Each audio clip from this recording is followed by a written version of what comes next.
Demand तो ऐसा है ना, जैसे कि आप बिहार से बिलोंग करते हैं, तो वहाँ पे सब बिहारी है। आप बिहार के, आप बोलते हैं कि एकदम प्रॉड में बिहार का हूँ और मैं बिहारी भी हूँ। हम क्या भरोसा करके तो देखिए, अब लगातार सांसद दिए जा रहे हैं हमारे यहाँ से, ताकि अभी तक सेंटर से एक छोटा सा भी हमारे वहाँ से कुछ तोहफा नहीं मिला है इन रिटर्न। ना तो 11 जनजाति के लिए इतना बातें कर रहा है, ना उनके लिए कुछ मिला है। 11 जनजाति कहीं और स्टेट में हो रहा है, पर हमारे यहाँ पे कुछ ना कुछ इश्यू होके अड़कन चल रहा है।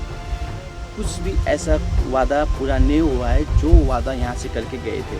क्यों इलेक्शन टाइम पे आते हैं, उसके बाद हमारे एमपी भी आवाज़ उठाता है, सदन पे आवाज़ उठा रहा है हमारे एमपी, तब भी उनकी बात भी नहीं सुन रहा है, कुछ भी नहीं हो रहा है। तो यहाँ पे गोरखाओं का क्या गलत है, और अभी तक ये क्यों गोरखाओं की बातों को क्यों नहीं सुन रहे, या गोरखाओं को सीरियस नहीं ले रहा है? तो सरकार क्यों इतना नज़रअंदाज कर रहा है गोरखाओं को? आप हमें करेक्ट करवाइए कि हम कहाँ गलत है, ताकि हम वो करेक्ट डायरेक्शन पे चले, ताकि आने वाले टाइम पे किसी का समय भी वेस्ट ना हो और किसी के घर से अर्थ भी ना हो। यहाँ की जो लड़ाई है एक आइडेंटिटी की लड़ाई है, क्योंकि गोरखा जो कम्युनिटी है उसने बिफोर इंडिपेंडेंस और आफ्टर इंडिपेंडेंस बहुत सारे मेजर डिसीजन में, मेजर रोल में उन्होंने बहुत ही अहम भूमिका निभाई है, लेकिन उस हिसाब से उनकी आइडेंटिटी क्राइसिस है। मैं इस चीज़ को रिकॉग्नाइज करता हूँ।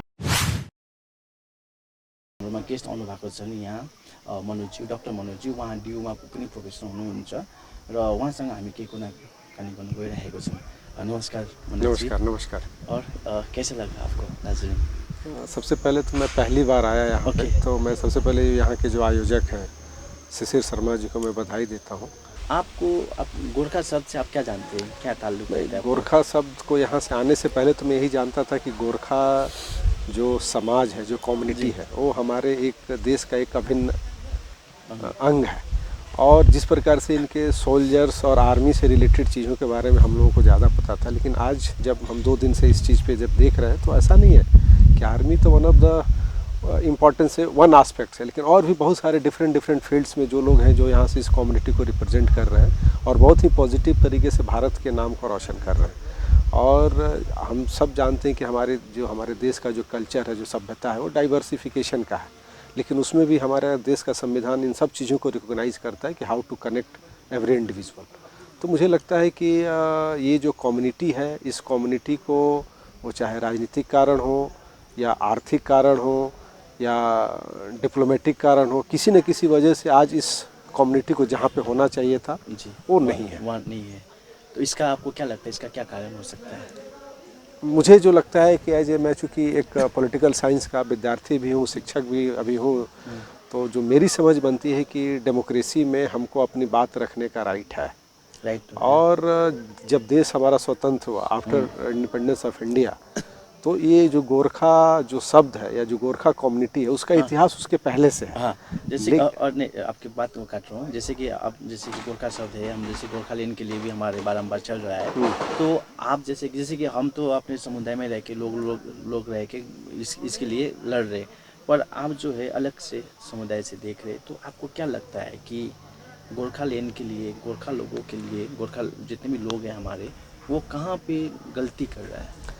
देखिए, मेरा ये मानना है, मैं आपके इस हिमालयन नेटवर्क के माध्यम से कहना चाहूँगा कि किसी भी मूवमेंट को या किसी भी स्ट्रगल को हमको उचित प्लेटफॉर्म पे रखना बहुत ज़रूरी है अकॉर्डिंग टू कॉन्स्टिट्यूशन। और हम संवैधानिक तरीके से, क्योंकि हम जानते हैं कि इंडिया का एक फेडरल स्ट्रक्चर है, हमारा जो संविधान है और राज्य और केंद्र के बारे में दोनों का पावर डिस्ट्रीब्यूशन है, और उसमें हम यहाँ के सर्वाइवल के लिए फ़ाइट कर रहे हैं। तो मुझे लगता है कि यहाँ के लोग इनफ काफ़ी हैं जो कि इस चीज़ों को अच्छे तरीके से उचित प्लेटफॉर्म पे रख सकते हैं।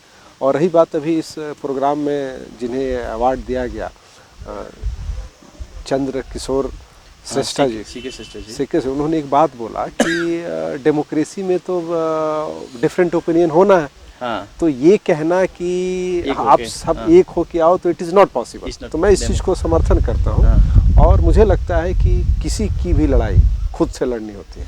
आपकी लड़ाई कोई बाहर से या कोई तीसरे जगह से आके नहीं लड़ सकता। इसलिए यहाँ के लोगों को सही वास्तव में कुछ मुद्दों पे कॉमन मिनिमम प्रोग्राम के तहत वो स्टेट के माध्यम से करें या सेंटर के माध्यम से करें, तभी जाके हम जिस चीज़ के लिए आप लोग यहाँ फाइट कर रहे हैं वो चीज़ें मिल सकती है। और मुझे लगता है कि अभी आज के डेट में जो वर्तमान केंद्र सरकार है, जहाँ तक मैं उसके वर्क का जब एनालिसिस करते हैं 2014 से लेकर अभी तक में, तो आपको देखने को मिलेगा कि देश के हर उस अभिन्न भाग को अपने पॉलिसीज़ के माध्यम से, अपने स्कीम के माध्यम से जोड़ने का प्रयास किया जा रहा है। आप केंद्र सरकार की किसी भी पॉलिसीज़ को उठा के देख लीजिए, अगर you are a citizen of India then you give the opportunity. नहीं चलिए, जैसे कि आपने कहा ना कि संविधान के दायरे में होके, पर हमारे जितने भी लोगों ने सब संविधान के दायरे में होके काम किया। और जैसे आपने अभी जो प्रेजेंट हमारे सेंट्रल गवर्नमेंट की बात कर रहे, तो उनको लिए भी हमारे यहाँ से लगातार MP भेजा गया, जो संवैधानिक तरीके से यहाँ से लड़ के जीत के वहाँ पे आवाज़ भी उठा रहा है। पर कहीं ना कहीं हम देख रहे हैं कि ये जो मुद्दा है जहाँ पे होना चाहिए वो हम अचीव नहीं कर पा रहे, तो कहाँ लेकेंगे? जैसे कि आप पॉलिटिकल साइंस के अब टीचर भी है, आपने बहुत अध्ययन के एनालिस किए, जो 2014 में आके यहाँ पे आपने बोले कि एनालिस किया। उस टाइम पे जब 14 में आए थे तो हमारे मोदी जी भी जब थे तो उन्होंने भी बोला था गोरखाओं का सपना मेरा सपना।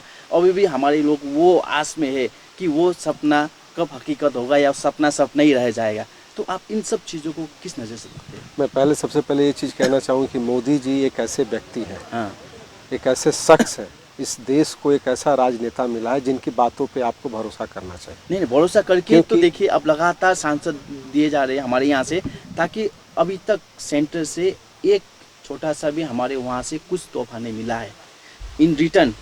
ना तो 11 जनजाति के लिए इतना बातें कर रहा है, ना उनके लिए कुछ मिला है। 11 जनजाति कहीं और स्टेट में हो रहा है, पर हमारे यहाँ पे कुछ ना कुछ इश्यू होके अड़कन चल रहा है। कुछ भी ऐसा वादा पूरा नहीं हुआ है जो वादा यहाँ से करके गए थे। केवल इलेक्शन के टाइम पे आते हैं, उसके बाद हमारे MP भी आवाज़ उठाता है, सदन पे आवाज़ उठा रहा है हमारे MP, तब भी उनकी बात भी नहीं सुन रहा है, कुछ भी नहीं हो रहा है। तो यहाँ पे गोरखाओं का क्या गलत है और अभी तक ये क्यों गोरखाओं की बातों को क्यों नहीं सुन रहे, या गोरखाओं को सीरियस नहीं ले रहा है? नहीं, सबसे पहली बात मैं ये कहना चाहूँगा कि आज की जो सरकार है जी, मैं उस एज ए प्रवक्ता के रूप में तो नहीं बोल सकता, हाँ, क्योंकि मैं I am not the part of any role in the government, लेकिन मैं इतना जरूर कहना चाहूँगा कि हम किसी का भी आकलन उसके पूर्व के किए हुए डिसीजन के आधार पे कर सकते हैं। हाँ। और चूँकि मोदी जी जब आए थे, और मुझे याद है कि उन्होंने यहाँ पे आके एक बार बोला था कि एक चाय बेचने वाला, एक चाय से हम देश के प्रधानमंत्री तक चाय बेच करके हमने चाय पिलाया, और आज वो आपको पता है कि दार्जिलिंग कालिम्पोंग में चाय की खेती होती है। तो ये इस तरीके का जो एक इमोशनल अटैचमेंट है उनके मन में की, और मुझे लगता है कि आप जो ये बात बोल रहे हैं कि केंद्र सरकार ने अभी तक कुछ नहीं किया, तो मैं फिर बार बार यही बोल रहा था कि इंडिया का एक फेडरल स्ट्रक्चर है, और उस फेडरल स्ट्रक्चर में स्टेट का भी रोल होता है। और कहीं ना कहीं चूँकि मैं जब यहाँ पे जो मैंने विज़िट किया है, और यहाँ के विज़िट करने के बाद से मैं देख रहा हूँ कि यहाँ पे इतना पोटेंशियल है, यहाँ की जो इकॉनमी है इतनी पोटेंशियल इकॉनमी है, टूरिज़्म, यहाँ का नेचुरल ऑर्गेनिक फार्मिंग, ये सारी चीज़ें इतनी अच्छी हैं कि कोई भी स्टेट नहीं चाहेगा कि इस स्टेट ये हमारे स्टेट से अलग हो जाए, जो कि इसका पीछे जो पॉलिटिकल रीजन यही है। और लेकिन यहाँ का जो एक सोसाइटी का जो समाज के जो लोग हैं, उनका जो थॉट्स है, उनका जो थिंकिंग अप्रोच है वो बिल्कुल डिफरेंट, क्योंकि यहाँ पे आइडेंटिटी की लड़ाई लड़ रहा है, और आइडेंटिटी के साथ इकोनॉमिक डेवलपमेंट भी चाहिए, क्योंकि अब आज की डेट में we are not the colonized, हम कॉलोनाइज नहीं है, हम एक डेमोक्रेटिक देश में रह रहे हैं जहाँ पे हमको हर फील्ड में विकास करने का राइट्स होना चाहिए, सबको अपॉर्चुनिटी मिलना चाहिए। लेकिन आज यहाँ पे मैं देख रहा हूँ कि अभी मैंने कुछ लोकल लोगों से बात किया, वो कहीं ना कहीं डिस्क्रिमिनेशन है स्टेट के पॉलिसीज़ के माध्यम से, कि यहाँ के लोगों को किस तरीके से हमको एज ए सिर्फ वोटर यूज़ करना है, और जो उनका एक रिसोर्सेज पे जो हिस्सा होना चाहिए वो नहीं मिल रहा। सरकार को कैसे बताए, क्योंकि हमारे लोग अभी कितने लोग शहीद हुए, इतने लोग शहीद होने के बाद भी सरकार तो देख रही है ना, गोरखालैंड तो चाहिए होगा जब वो कुछ भी कर सकता है। जब हमारे झारखंड में जब बोले थे कि लालू जी मेरे लाश के ऊपर से होकर झारखंड होगा, तब भी झारखंड तो हुआ, लालू जी भी है अभी है। तो सरकार क्यों इतना नज़रअंदाज कर रहा है गोरखाओं को? नहीं, मेरा ये मानना है कि इस कम्युनिटी को कोई नज़रअंदाज कर ही नहीं सकता, क्योंकि ये कम्युनिटी ने जो इस देश को, इस समाज को दिया है, उसका आउटकम कोई सरकार तो नहीं दे सकती। नज़रअंदाज ना बोले तो क्या बोले, एक शब्द तक अभी तक बोले नहीं है। जब आए हैं, लास्ट टाइम आए थे गोरखालैंड के लिए बोले थे, इस टाइम आए थे तो बोला था 11 जनजाति के लिए, अभी तक कुछ फुलफिल नहीं हो रहा है। 24 सामने है, आप बताइए अब 24 में क्या करेंगे? 24 तो आ गए। आप ऐसे सवाल मेरे से पूछ रहे हैं जैसे मैं नहीं मतलब कि गवर्नमेंट का हिस्सा, मैं आपके इस लड़ाई के साथ खड़ा हूँ जी। जहाँ पे भी आवाज़ उठानी होगी as a individual, as a citizen of India, positive तरीके से, एज ए कॉन्स्टिट्यूशनली मैं आपके साथ खड़ा रहूँगा। आप हमें करेक्ट करवाइए कि हम कहाँ गलत है, ताकि हम वो करेक्ट डायरेक्शन में चले, ताकि आने वाले टाइम पे किसी का समय भी वेस्ट ना हो और किसी के घर से अर्थ भी ना उठे। देखिए, मेरा ये मानना है कि ये जो एरिया है स्ट्रेटेजिकली लोकेशन पे है। हाँ। ये, और मुझे लगता है कि ये बहुत सारे बॉर्डर को कनेक्ट करता है। जी। तो इसमें केंद्र सरकार को थोड़ा सा बिल्कुल डिफरेंट सोच ओके। रखना पड़ेगा। ओके। क्योंकि आज जिस प्रकार से एक्सटर्नल फोर्सेस से भारत को खतरा है, चाहे वो चाइना हो, पाकिस्तान हो, जिस प्रकार से चाइना का इन्फिल्ट्रेशन नेपाल के माध्यम से यहाँ पे हो रहा है, तो मुझे लगता है कि इन सब चीज़ों को भी ध्यान में रख के यहाँ पे डिसीजन लेना बहुत ज़रूरी है।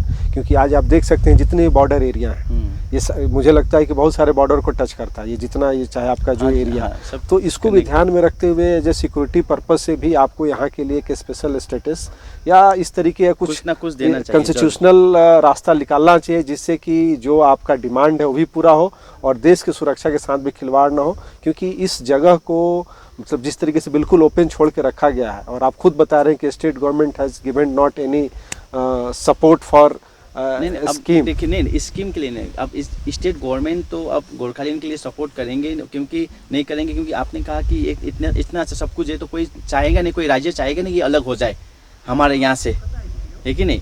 पर हमारे जितने भी यहाँ पे पॉलिटिकल पार्टी बोल रहे कि उनके साथ तो मिल के भी, पर हम गोरखालैंड के लिए अलग सा आवाज़ उठाएंगे। तो ये कहाँ तक संभव है? ये सवाल सिर्फ आप ही से, आपके माध्यम से मैं कहना चाहता हूँ कि जब एक तरफ स्टेट गवर्नमेंट यहाँ पे रिसोर्सेज में शेयर नहीं कर रही है, हाँ। जो यहाँ से इनपुट है उस पर उस तरीके का आउटकम नहीं दिया जा रहा है, तो फिर आप किस आधार पे आप बोल सकते हैं? क्या आप वेस्ट बंगाल का कोई ऐसा एरिया है जहाँ पे इस तरीके की डिमांड हो रही हो?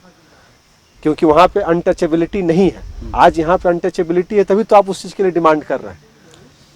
नहीं, अब डिमांड तो ऐसा है ना, जैसे कि आप बिहार से बिलोंग करते हैं, तो वहाँ पे सब बिहारी है, आप बिहार के, आप बोलते कि एकदम प्राउड में बिहार का हूँ और मैं बिहारी भी हूँ, हम क्या बोले? नहीं, सबसे पहले बिहार एक मैं ये कहना चाहूँ कि मैं एक भारतीय हूँ, मैं एक इंडियन हूँ, वो तो सब है, और वो सारे आप भी वही हैं। लेकिन चूंकि यहाँ की जो लड़ाई है एक आइडेंटिटी की लड़ाई है, चूंकि गोरखा जो कम्युनिटी है उसने बिफोर इंडिपेंडेंस और आफ्टर इंडिपेंडेंस बहुत सारे मेजर डिसीजन में, मेजर रोल में उन्होंने बहुत ही अहम भूमिका निभाई है।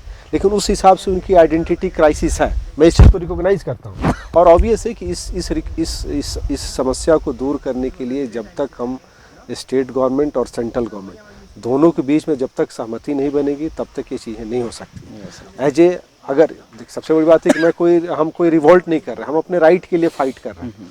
और डेमोक्रेसी में मेरा ये मानना है कि everything is decide the policies. तो पॉलिसी जो मेकर्स हैं उनको हम किस तरीके से उनके ऊपर प्रेशर ग्रुप बनाएं, क्योंकि लोकतंत्र एक ऐसा सिस्टम है विश्व में, मुझे लगता है कि इससे अच्छा कोई तंत्र नहीं है जिसमें हम सबकी सहभागिता के आधार पर डिसीजन लेते हैं। तो मेरा ये मानना है आपके इस चैनल के माध्यम से और आज के इस फंक्शन में मैंने यही एड्रेस में मैंने यही कहा कि हमें एज ए प्रेशर ग्रुप, जो भी चाहे सोशल ऑर्गेनाइजेशन के माध्यम से या किसी एनजीओ के माध्यम से, एज ए एक्टिविस्ट के माध्यम से, यहाँ के जन को, यहाँ पे जो पॉलिसी मेकर्स हैं उनके पास पहुँचने की ज़रूरत है और यहाँ से निकलने की ज़रूरत है। जहाँ पे डिसीजन होता है तभी जाके हम शायद इस चीज़ को अचीव कर सकते हैं। और मेरा मानना है कि आज जिस प्रकार केंद्र सरकार सिक्योरिटी, सुरक्षा और बॉर्डर एरिया को लेके चिंतित है, मुझे लगता है कि 75 ईयर्स में इस तरीके की चीज़ें, इस तरीके का अप्रोच, इस तरीके का विकसित नहीं किया गया। तो मुझे लगता है कि आप खुद बता रहे हैं कि इसके पहले जो भी हमारे पॉलिटिकल लीडर्स यहाँ पे आए और उन लोगों ने जिस तरीके से अपने मर्यादाएं में रहते हुए जो भी बातें कमिटमेंट की हैं, तो मुझे लगता है कि हमें थोड़ा वेट करना चाहिए और बी पॉजिटिव, क्योंकि यहाँ के लोग के अंदर जो देश के प्रति एक जो पॉजिटिवनेस है, और मुझे लगता है कि कोई भी केंद्र सरकार इसको इग्नोर नहीं कर सकती है। अब कहीं ऐसा ना हो कि ज़्यादा वेट करके, लेकिन नहीं, अब नेक्स्ट टाइम जब 24 में आएंगे इलेक्शन के लिए तो लोग भूल जाए। नहीं, ऐसा है कि देखिए, ये इस देश का लोकतंत्र की यही खासियत है। हाँ। कि हर 5 साल पे जनता को मौका मिलता है अपने डिसीजन को बदलने का भी। हाँ। तो मुझे लगता है कि आप जो बात बोल रहे हैं, कोई भी पॉलिटिकल लीडर या कोई पॉलिटिकल पार्टी इस तरीके का नुकसान उठाने नहीं चाहेंगे। अच्छा, चलिए, बहुत बहुत धन्यवाद जी, हमें टाइम देने के लिए और यहाँ आने के लिए भी बहुत बहुत धन्यवाद। Thank you so much. Salbari तथा सुकना लगायत हरेक मानिसहरूको निम्ति खुसीको खबर। अब कुनै पनि इलेक्ट्रोनिक सामान किन्नका निम्ति यही सालबारी युनियन ब्याङ्कको अपोजिटमा रहेको दोकान इलेक्ट्रो दादामा ती सबै ब्रान्डेड इलेक्ट्रोनिक सामानहरू इन्स्टलमेन्ट्सको सम्झौतासँगै हजुरहरूलाई एक्सचेन्ज अफर्सको सुविधा समेत पाइनेछ। यति मात्र होइन, इलेक्ट्रो दादाका यी सुविधाहरू अन्य ब्रान्चेस सोनादा, खरसाङ, मिरिक र पशुपतिमा पनि पाइनेछ। 51% छुट समेत रहेका केही सामान लगायत अन्य branded LEDs, washing machine, party speakers तथा अन्य सामानका सुविधाका निम्ति सम्झिनुहोस् इलेक्ट्रो दादालाई। थप जानकारीका लागि सम्पर्क गर्नुहोस् 8250089264 8985999673।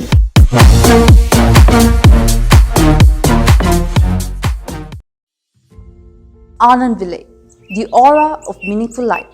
Siliguri's largest residential community, this fantastic apartment is perfect for the outdoorsy nature lover. Features include an expanse of 6.7 acres with open sky. The life open in central green areas offers ample opportunity to sunbathe or meditate on. 700 meters jogging track, swimming pool, qualitative aspect of the projects, like with inside-outside natural light and ventilation. Enjoy Nature Club, 25,000 square feet clubhouse, digital classroom, community hall, commercial space, all age groups, gym, the safe private cafe, theater room, perfect for bird watchers, bookworm or fitness enthusiasts. Reviewing the apartments, 769 apartments in different sizes, 350 apartments, 2 to 3 spacious bedrooms, including visitors, car park, electric car charge, firefighting system, 24/7 water supply, daily shop. More precisely with the earthquake resistance RCC frame structure built with very high quality material. The perfect blend of safety, peace, fun and dream come true. The blessing of Anand Village is easy access to all points in Siliguri, be it hospitals, groceries, best schools and more. Let us feel the home, harmony and happiness, an unmatchable lifestyle. The future is in your hand. Get it before you regret it. Contact 9756222000, 9735022000. Address beside Seven Kingdom, Hillcart Road, Dagapur, Siliguri, West Bengal.